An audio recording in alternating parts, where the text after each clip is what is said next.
துலாம் ராசி. நல்லதை கெட்டதை முழுசாக தெரிஞ்சவங்க. சுக்கிர பகவானை ராசி அதிபதியாக கொண்டவங்க. இங்கே ஒருத்தவங்க வாழ்க்கையில் உச்சபட்சத்தில் நல்ல கொடி கட்டி பறக்கிறாங்க அப்படின்னா அவங்களுக்கு சுக்கிரன் உச்சத்தில் இருக்காண்டா அப்படின்னு சொல்லிட்டு சொல்லுவாங்கள்ல. ஆனால் இவங்களுடைய ராசி அதிபதியாக கொண்டிருந்தாலும் துலாம் ராசிக்காரர்கள் ஏங்க இவ்வளோ கஷ்டம், ஏங்க குறிப்பாக பணத்துக்கு இவ்வளோ நெருக்கடி அப்படி சொல்லிட்டு கேட்குறீங்கல்ல. காரணம் நீங்கள் தாங்க, உங்களுடைய குணம் தாங்க.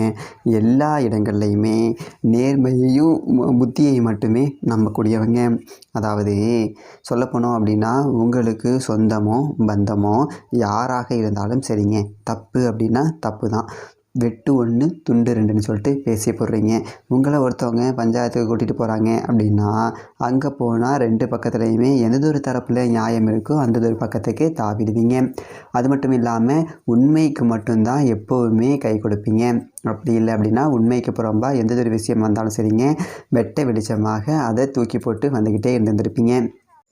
இன்னொரு முக்கியமான விஷயம், தனிப்பட்ட முறையில் ஜாதகம் பார்க்க இந்த வாரத்துக்கான அப்பாயின்மெண்ட் ஃபிக்ஸ் பண்ண சொல்லி நிறைய பேர் கேட்டிருந்தீங்க. நாம் கண்டினியூவாக இப்போலாம் வீடியோவில் கொடுத்துட்டு தாங்க இருக்கோம். இப்போது ரூபாய் 199க்கு தெளிவாகவும் விளக்கமாகவும் நம்ம ஜாதகம் பார்த்து தரோங்க. அதுவும் இந்த ஒரு மாதம் மட்டுங்க. அது மட்டும் இல்லாமல் தாழ்மையான வேண்டுகோள், இந்த நம்பருக்கு ஃபோன் கால் எதுவும் பண்ண வேணாங்க. ஜஸ்ட்டு உங்கள் வாட்ஸ்அப்பில் இருந்து மெசேஜ் அனுப்புனாலே போதும். உங்களுக்கு தேவையான அனைத்து டீட்டெயிலுமே நம்ம டீமில் இருக்கிறவங்க கொடுத்துருவாங்க. அப்பாயின்மெண்ட் டேட் மற்றும் டைம் ஃபிக்ஸ் பண்ணதற்கு பிறகு அந்த நேரத்தில் நான் உங்களுக்கு ஃபோன் கால் பண்ணி ஜாதகம் பார்த்து பலன்கள் சொல்லிவிடுவேங்க. உங்களுக்கு வாய்ஸ் நோட் வேணும் அப்படின்னாலும் அதையும் நாங்கள் அனுப்பிச்சிடுவோம். ஜஸ்ட் நீங்கள் வாட்ஸ்அப்பில் மெசேஜ் மட்டும் பண்ணாலே போதுங்க, உங்களுக்கு டீட்டெயில் அப்படிங்கிறது சொல்லிவிடுவாங்க. அப்புறம் நிறைய பேர் கேட்குறாங்க எவ்வளோ நேரம் ஆகும்னு. ஃபஸ்ட்டு நாம் ஜனன காலகட்டத்தை பார்த்து பலன்கள் அப்படிங்கிறத சொல்லிவிடுவோம். இதை விட முக்கியமான விஷயம், இங்கே டைம் ஒரு விஷயமே இல்லைங்க. உங்களுடைய கேள்விகள் பதில்கள், உங்களுடைய கேள்விகளாக இருக்குங்கள்ல, சந்தேகங்கள் கேள்விகள், இது எல்லாத்தையும் சொல்கிறதுக்கே நம்ம நிறைய டைம் எடுத்துக்கும். 30 நிமிஷத்துக்கு மேலே கூட பரவாயில்ல, 1 hour ஆனாலும் பரவாயில்ல, உங்களுக்கு தெளிவாக புரிகிற வரைக்கும் நாங்கள் ஜாதகத்தை கிளியராக சொல்லிவிடுவோங்க. இதை தாண்டி நம்ம எப்படி ஜாதகம் பார்க்குறோம் அப்படின்னா, முதல்ல ஜனன காலகட்டத்தின் அடிப்படையில் பொதுவான பலன்கள் அப்படிங்கிறத சொல்லிவிடுவோம். அதற்கப்புறமா இப்போ இருக்கக்கூடிய கிரகங்கள் அடிப்படையில் இப்போதைக்கு உள்ள சூழ்நிலைகளும் தசாபுக்திகளின் அடிப்படையில் எதிர்காலத்தை வச்சு நம்ம கணிச்சு சொல்லிடலாங்க. இதை தாண்டி கடைசியாக உங்களுக்கு தெளிவான உங்களுக்கான பரிகாரம் அப்படிங்கிறதையும் சொல்லிவிடுவோம். இதில் இருந்தே உங்களுக்கு எல்லா டீட்டெயிலும் கிடச்சிரும். கடைசியில் ஜாதகம் இல்லைனாலும் ஜஸ்ட்டு பிறந்த தேதி, நேரம், பிறந்த இடம் மட்டும் சொன்னாலே போதுங்க. நாங்கள் உங்களுக்கு ஜாதகம் பார்த்து பலன்கள்ங்கிறது சொல்லிவிடுவோங்க. நீங்கள் ஜஸ்ட்டு வாட்ஸ்அப்பில் ஒரு மெசேஜ் மட்டும் பண்ணாலே போதுங்க, உங்களுக்கான எல்லா டீட்டெயிலும் சொல்லிவிடுவாங்க. சரி, ஓகே, வாங்க இன்றைக்கான வீடியோக்குள்ளே நாம் போகலாம். இதனால தான் இவ்வளோ கஷ்டம் அப்படிங்கிறது. அதாவது பணமாக எல்லாருமே வந்துட்டு ஒளிவு மறைவாக வச்சுருந்தாங்க அப்படின்னா நீங்கள் ஒத்த பைசாவாக இருந்தாலும் சரிங்க, அதை வந்துட்டு நமக்கு பிடிச்சவங்க யாருக்காவது செலவழிச்சிட்டு வெறும் கையோடு போயிட்டு நிம்மதியாக உங்கள் வீட்டில் தூங்குவீங்க. சில நேரங்களில் சாப்பாட்டுக்கே வழி இல்லாமல் கூட இருப்பீங்க. ஆனால் உங்களுக்கு பண வரவு அப்படிங்கிறது தண்ணிப்பட்ட பாடாக வந்துக்கிட்டே தான் இருக்கும். ஆனால் அது எங்கே வருது எங்கே போகிறது அப்படிங்கிறது தான் தெரியாது. நாம் சொல்லக்கூடிய விஷயங்கள் உண்மை நினச்சிங்க அப்படின்னா கமெண்ட் செக்ஷனில் பதிவு பண்ணுங்கள். துலாம் ராசியினுடைய நிலைமையை பொறுத்த வரைக்கும் இப்படி தான் இருந்துக்கிட்டு இருந்திருக்கும். ஆனால் இந்த ஒரு செகண்ட் உங்கள் கையில் வந்துட்டு ஒரு 1000 ரூபாய் இருக்குது அப்படின்னாலே அடுத்தது ஒரு செகண்ட் யாருக்காவது தூக்கி கொடுத்துட்டு போயிட்டே இருப்பீங்க. யாருக்குமே கணக்கு அப்படிங்கிறது பார்க்க மாட்டீங்க. இதனாலேயே கடவுளுக்கு உங்களுக்கு கொடுத்துக்கிட்டு தான் இருப்பார். என்னென்னா நிறைய நிற்க மாட்டேங்குது. தண்ணி மாதிரி செலவு பண்ணுறது யார் அப்படின்னா அது துலாம் ராசிக்காரர்களாக மட்டும்தான் இருப்பீங்க. பணத்தை பணமாக மதிக்கவே மாட்டீங்க. நீங்கள் கொஞ்சம் அதை வந்துட்டு ஒரு ஆசை வச்சு கொஞ்சம் சேமித்து தான் பாருங்களேன்.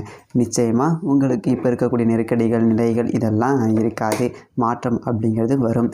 சரிங்க, இப்படிப்பட்ட இந்த விருச்சிகம் ராசிக்காரர்களுக்கு வரக்கூடிய 2025 ராகுகேது பயிற்சி சிறப்பு ராகுகேது பயிற்சி பலன்கள் அப்படிங்கிறது தான் இந்த வீடியோவில் பார்க்க போகிறோம். அதாவது தமிழ்நாட்டில் ராகுகேதுக்கள் அப்படிங்கிறதுல பல ஜோதிடர்களுக்கே சரியான விளக்கம் அப்படிங்கிறது இல்லை. ராகு யார், கேது யார், இவங்க கொடுக்கக்கூடிய பலன் அப்படிங்கிறது எப்படி இருக்கும் அப்படி சொல்லிட்டு பல ஜோதிடர்களுக்கே தெரியறது கிடையாது. அதாவது ராகு கேதுக்கள் நிழல் கிரகங்கள், சர்ப்ப கிரகங்கள், சாயா கிரகங்கள் இதோடு எல்லாரும் முடிச்சுக்கிறாங்க. நீங்கள் கேரளாலாம் போய் பார்த்தீங்க அப்படின்னா நவகிரகங்களில் ராகு கேதுக்களுடைய நிலை ராசி மாற்றத்தை வச்சு மட்டுமே ஜோதிடமே சொல்லி முடிச்சிருவாங்க, ஜாதகமே பார்த்து முடிச்சிருவாங்க. அந்த அளவுக்கு இந்த சர்ப்ப கிரகங்களுடைய ஒரு அமைவு மாற்றம் அப்படிங்கிறது ரொம்ப முக்கியம். இதில் ராகு அப்படிங்கிறவர் விஷப்பாம்பு, கேது அப்படிங்கிறவர் விஷமற்ற ஒரு பாம்பு. அதாவது ராகு வந்துட்டு அதீத ஒரு தைரியம் அப்படிங்கிறத கொடுப்பாரு. நமக்கு நிறைய கர்ம வினைகள், முன்னோர்களுடைய கர்ம வினை அப்படிங்கிறத கொடுப்பாரு. கேதுங்கிறவர் பற்றற்ற ஒரு தன்மை அப்படிங்கிறத கொடுப்பாரு. ஒவ்வொரு கிரகங்களுக்கும் ஒவ்வொரு நாள் இருக்குது பார்த்தீங்களா. இப்போ ஞாயிறுக்கு சூரியன், திங்களுக்கு சந்திரன், செவ்வாய்க்கு செவ்வாய், புதனுக்கு புதன், வியாழனுக்கு குரு, வெள்ளிக்கு சுக்கிரன், சனிக்கு சனி அப்படின்னு சொல்லிட்டு அந்த மாதிரி ராகு கேதுக்கு கிழமை இருக்கா ஜோசியரே அப்படின்னு கேட்டிங்க அப்படின்னா இல்லைன்னு பலர் சொல்லுவாங்க. ஆனால் இருக்குது. ஒவ்வொரு நாள்லையும் ராகு காலம் அப்படின்னு சொல்லிட்டு 1.5 மணி நேரத்தை ராகு எடுத்துப்பார். யமகண்டம் அப்படின்னு சொல்லிட்டு 1.5 மணி நேரத்தை கேது எடுத்துப்பார். குளிகை அப்படின்னு சொல்லிட்டு ஒரு 1.5 மணி நேரத்தை சனி பகவானோட புத்திரன் மாந்தி எடுத்துப்பார். அது ஒரு வகையில் இந்த கிரகங்களுக்கும் ஒவ்வொரு நாள்லையும் பங்கு இருக்குது. அப்போது இந்த கிரகங்களுக்கும் சுய வீடு இல்லை அப்படின்னா யாரோட வீட்டில் இவங்க இருக்கோ அதற்குண்டான ஒரு பலாபலன்கள் அப்படிங்கிறத கூடுதலாகவே கொடுப்பாங்க. ஸோ 2025 ராகு கேதுக்கள் உங்களுடைய ராசிக்கு எப்படிப்பட்ட ஒரு மாற்றங்கள் அப்படிங்கிறத கொடுக்க போகுது அப்படிங்கிறத ரொம்ப துல்லியமாக கணித்து சிறப்பு தொகுப்பாக உங்களுக்கு தரோம். கடைசி வரைக்கும் பாருங்கள். நல்லதொரு மாற்றம் அப்படிங்கிறது இந்த சர்ப்ப கிரகங்களால் உங்களுக்கு உருவாகட்டும். துலாம் ராசி நேயர்களே, ராகு கேதுக்கள் பெயர்ச்சி 2025 ரொம்ப எதிர்பார்த்து காத்துட்ருக்கக்கூடிய ஒரு ராசிக்காரர்கள்.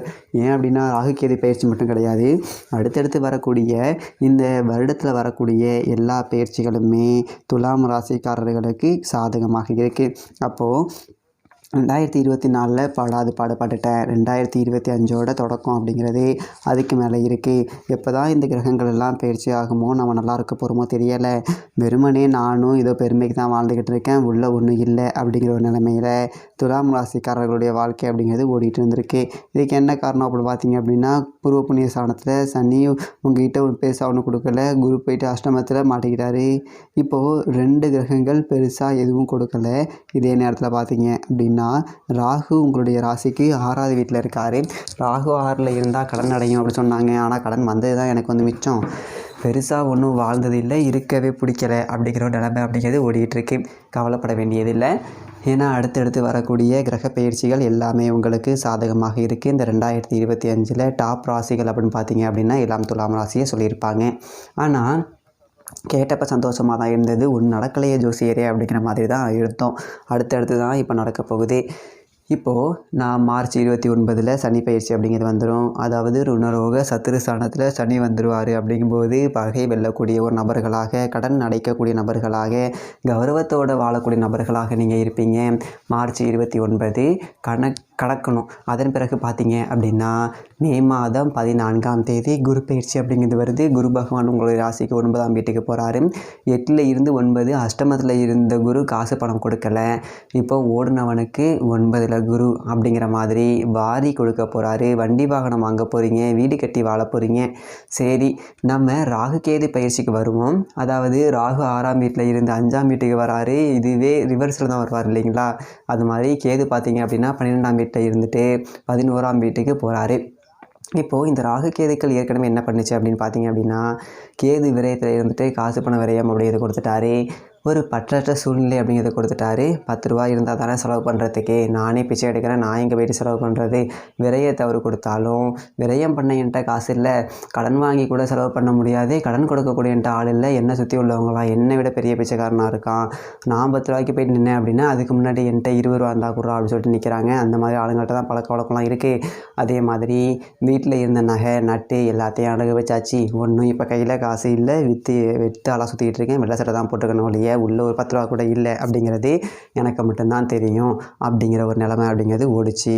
இப்போது நிறைய பேர் பயமுறுத்தியிருப்பாங்க. ராகு வந்துட்டு 6வது வீட்டிலேருந்து 5வது வீட்டுக்கு வந்தார் அப்படின்னா 5ஆம் பாவத்தில் ராகு உட்காரும்போது ஆண் பிள்ளை இருக்காது, ஆண் பிள்ளைகளுக்கு பிரச்சனை வரும், குழந்தை பாக்கியம் இருக்காது, இப்படி பல விஷயங்கள் அப்படிங்கிறத பயமுறுத்தியிருப்பாங்க.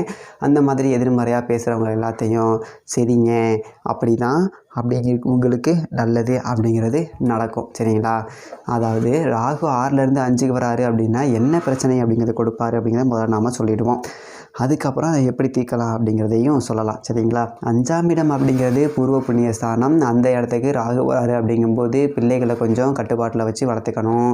ஏன் அப்படின்னா பிள்ளைகள் வந்து நம்ம சொல் பேச்சை கேட்காது, எதிர்த்து பேசும், வேலையை பாரு எனக்கு தெரியும் அப்படிங்கும், நீனும் அந்த காலத்திலே இருக்க அப்படின்னு சொல்லும். சொல்லாமல் கொள்ளாமல் எங்கேயாவது ஊர் சுற்றிட்டு ராத்திரி ஒரு 11 மணிக்கு 12 மணிக்கு வரும். இதெல்லாம் கொஞ்சம் கட்டுப்பாட்டில் வச்சு வளர்த்துக்கணும். அதே மாதிரி குறிப்பாக இந்த பிள்ளைகள் வந்துட்டு இரவு நேரத்தில் வெளியில் எங்கேயும் தங்கக்கூடாது. அதோட ஒரு டூர் போகிறேன், காடு கரைக்க போகிறேன் அப்படின்னா கொஞ்சம் விஷப்பூச்சிகளால் ஆபத்து அப்படிங்கிறது இருக்குது. பெரிய ஆபத்துலாம் இல்லை, சின்ன சின்ன ஆபத்து அப்படிங்கிறது இருக்குது. ஒரு தேளி கடிச்சிருச்சு, பூரான் கடிச்சிருச்சு, இல்லை வைத்திய செலவு பார்த்தேன் அப்படிங்கிற மாதிரி இருக்கும். அதனால் கொஞ்சம் கவனமாக இருந்துக்கணும். பிள்ளைகளை மட்டும் கட்டுப்பாட்டில் வச்சு வளர்த்துக்கணும். மற்றபடி பூர்வீக சொத்து தொடர்பாக வில்லங்கங்கள் அப்படிங்கிறது ஏதாவது இருந்துச்சு அப்படின்னா சாட்சிக்காரன் காலில் விழுகிறத விட சண்டைக்காரன் காலில் விழுகிறது பெட்ரு அப்படின்னு சொல்லிட்டு நீதிமன்றத்துக்கு வெளியிலேயே 4 அங்காளி பங்காளி சொந்தக்காரன் உள்ள பெரிய மனுஷனை வச்சு பேசி தீர்த்துக்கோங்க. சும்மா இந்த சொத்துக்காக யாரடிக்கும் காலடிக்கும் சண்டை போட்டுக்கிட்டு எல்லாரும் போயிட்டு போலீஸ் ஸ்டேஷன் வாசலில் நிற்கக்கூடாது. அதனால் கூடுமான வரைக்கும் பூர்வீக சொத்து இருந்தது அப்படின்னா நல்ல முறையாக பேசி வச்சுக்கோங்க. இல்லை விற்று தொலைஞ்சிட்டு வேறு எங்கேயாவது தனியாக கூட வாங்கிக்கிறேன்டா, ஒரு பக்கத்தில் ஒரு பங்காளி வச்சுக்கிட்டு இம்சை தாங்க முடியலை அப்படிங்கிறவங்க அதற்கான ஒரு வேலைகளை கூட செஞ்சிடலாம். என்னை கேட்டால் இந்த ராகுகேது பயிற்சி கூடுமான வரைக்கும் பூர்வீகத்தில் இருக்காமல் இருக்கிறது அப்படிங்கிறது நல்லது. ஆனால் நம்பி 4 பேர் ஒன்றா இருக்கீங்க அப்படின்னா ஒருத்தருக்கு ஒருத்தர் முகத்தில் முடிச்சிக்க வேண்டியது கிடையாது. ஏதோ ரைட்டு பார்த்தோமா என்னென்னா என்ன அப்படிங்கிற மாதிரியே போயிடணும். கொடுக்கல் வாங்கல் அப்படிங்கிறத பங்காளிகள் வகையில் வச்சிக்கக்கூடாது. கொடுத்துருந்தா வாங்கியிருந்தீங்க அப்படின்னா நீங்களாகவே தூக்கி கொடுத்துருங்க. அதே மாதிரி நல்லது எதுவுமே இல்லையா ஜோசியர் அப்படின்னு சொல்லி கேட்கலாம். நல்லது அப்படிங்கிறது இருக்குது. விற்க முடியாத இருந்த பூர்வீக சொத்து அப்படிங்கிறது இப்போ விற்பனையாகும். அதோட பாகம் பிரிக்கப்படாமல் இருந்த பூர்வீக சொத்து இப்போது பாகம் பிரிக்கப்படும். பூர்வீக சொத்தை கூறு போட்டு விற்றுட்டு உங்களுக்கு உண்டான தொழில் அப்படிங்கிறத தொடங்கிடலாம். அதே மாதிரி சில பேருக்கு பரம்பரை தொழில் அப்படிங்கிறது கைக்கு வந்துடும். அப்பா ஒரு கடை வச்சு நடத்திக்கிட்டு இருந்தாங்க, இப்போ என்ன பண்ணுறது அப்படின்னு சொல்லிட்டு தெரியலை அப்படின்னு சொல்லிட்டு 4-5 பேர் யார்கிட்ட ஒப்படைக்க போகிறாரோ அப்படின்னா உங்கள்கிட்ட தான் வந்து சேரும். அதே மாதிரி தந்தை வழியிலே இருந்தவங்களுக்கு நல்லதொரு வருமானம் அப்படிங்கிறது வரும். அப்பா ஒரு சொத்தை பிரித்து கொடுக்கலாம், இல்லை ஒரு 10 ரூபா காசு பணம் வச்சு பிரித்து கொடுக்கலாம், இல்லை ஒரு நகை நட்டு அப்படிங்கிறத வச்சு விட்டு பிரித்து கொடுக்கலாம். இந்த மாதிரிலாம் இருந்திருக்கும். அதோட முக்கியமான ஒரு விஷயம் பார்த்தீங்க அப்படின்னா கேது ராசிக்கு 12ஆம் இடத்துல இருந்து 11ஆம் இடத்துக்கு போகிறாரு. லாபஸ்தானத்துக்கு ஞானக்காரகன் கேது பகவான் அப்படிங்கிறவர் போகிறாரு. கேது வந்துட்டு ஒரு பற்றற்றவர், எதுலேயுமே பெருசாக ஆசைப்படாதவர்.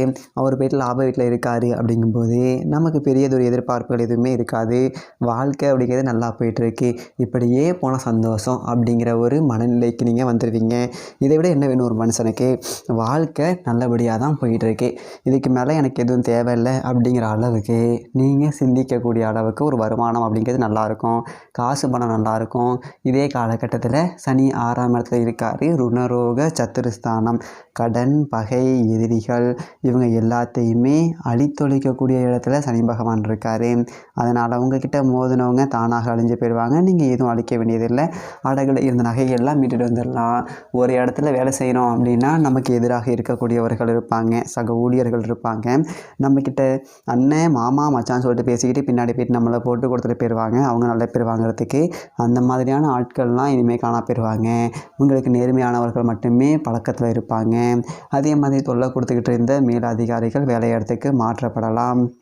குருவும் உங்களுடைய ராசிக்கு 9ஆம் வீட்டுக்கு வராரு. அப்படிங்கும்போது ஓடுனவனுக்கு 9ல் குரு ஓடிக்கிட்டே இருக்கலாம். வாழ்க்கையை நோக்கி உழைச்சா காசு அப்படிங்கிறது வந்துக்கிட்டே இருக்கும். வீட்டிலே படுத்து தூங்கினா வருமா ஜோசியர் அப்படின்னு சொல்லி கேட்காதீங்க. வரமே வராது. எந்த கிரகம் உச்சத்தில் இருந்தாலும் மிச்சம் 10 ரூபா எடுக்க முடியாது. அப்போது உழைக்கிறதுக்கு தயாராக இருந்தீங்க அப்படின்னா கடவுள் கொடுக்கறதுக்கு தயாராக இருக்கிறாரு. கேது லாப வீடு, குரு பாக்கியஸ்தானம், சனி பகவான் அற்புதமான ஒரு இடம் 6வது இடம் ருணரோக சத்துருஸ்தானம். எதிராளிகள் எல்லாருமே அழிஞ்சிருவாங்க. நீங்கள் தான் விஸ்வரூபம் எடுத்து விற்க போகிறீங்க அப்படிங்கிறத சனி காட்டுவார். மற்றது ஒரு தொல்லைகள் அப்படிங்கிறது எதுவுமே இருக்காது. இதே ஒரு காலகட்டத்தில் குருவுடைய பார்வை அப்படிங்கிறது உங்களுடைய ராசியிலேயே விழும். அதாவது குருவுக்கு உங்களுடைய ராசியை பார்ப்பார், தனுசு ராசியை பார்ப்பார், கும்பம் ராசியை பார்ப்பார். அப்போது ராகு மேலேயும் குருவுடைய பார்வை அப்படிங்கிறது விழுகுது. அப்படிங்கும்போது இந்த பூர்வ புண்ணிய ராகு பிள்ளைகளால் பெருமையும் சேர்ப்பார். பிள்ளைகளுக்கு கல்யாணம் பண்ணலாம். பிள்ளைகள் பெரிய அளவில் படித்து நல்லது உத்தியோகம் அப்படிங்கிறதுக்கு போவாங்க. பிள்ளைகள் நம்ம பேரை சொல்லி அடையாளப்படுத்தின ஒரு காலம் அப்படிங்கிறது போய் பிள்ளைகளோட பேரை சொல்லி நம்மளை அடையாளம் படுத்தக்கூடிய ஒரு காலகட்டமாக இருக்கும். அதி உன்னதமான ஒரு நேரம் அப்படி சொல்லிட்டு வந்திருக்கு அப்படின்னே சொல்லணும். இதை சரியாக பயன்படுத்திக்கிட்டீங்க அப்படின்னா வாழ்க்கையில் செட்டில் ஆகிடலாம். மற்றபடி பிள்ளைகள் பிரச்சனையை கொடுப்பாங்க, இல்லை ராகு வந்துட்டு 5வது வீட்டில் இருக்கார் அப்படின்லாம் சொல்லுவாங்க. அதெல்லாம் புறந்தள்ளிடுங்க. ஏன்னா ராகு வந்துட்டு குரு பார்வை பட்டு புனிதம் அடைஞ்சிடார். அப்படிங்கிறதுனால ஒரு பெரியதொரு கண்டமே வந்தாலும் அது பாட்டுக்கு வந்ததும் தெரியாது, போனதும் தெரியாது, உங்களுக்கு ஒரு கண்டம் வந்துச்சுன்னே தெரியாது. அந்த அளவுக்கு இந்த குருவினுடைய பார்வை அப்படிங்கிறதும் சரி பண்ணும். சனியும் அற்புதமான ஒரு இடம், மிகச்சிறந்த ஒரு கிரக அமைப்புகள் எல்லாமே சேர்ந்த ஒரு அடுத்தடுத்த மாதங்களில் வருது. ஸோ எல்லாமே நல்லதாகவே நடக்கும். தனிப்பட்ட முறையில் ஜாதகம் பார்க்கணும் அப்படின்னா கீழே நம்பருக்கு கான்டாக்ட் பண்ணுங்கள். இதே மாதிரி நல்ல வீடியோவில் பார்ப்போம். நன்றி.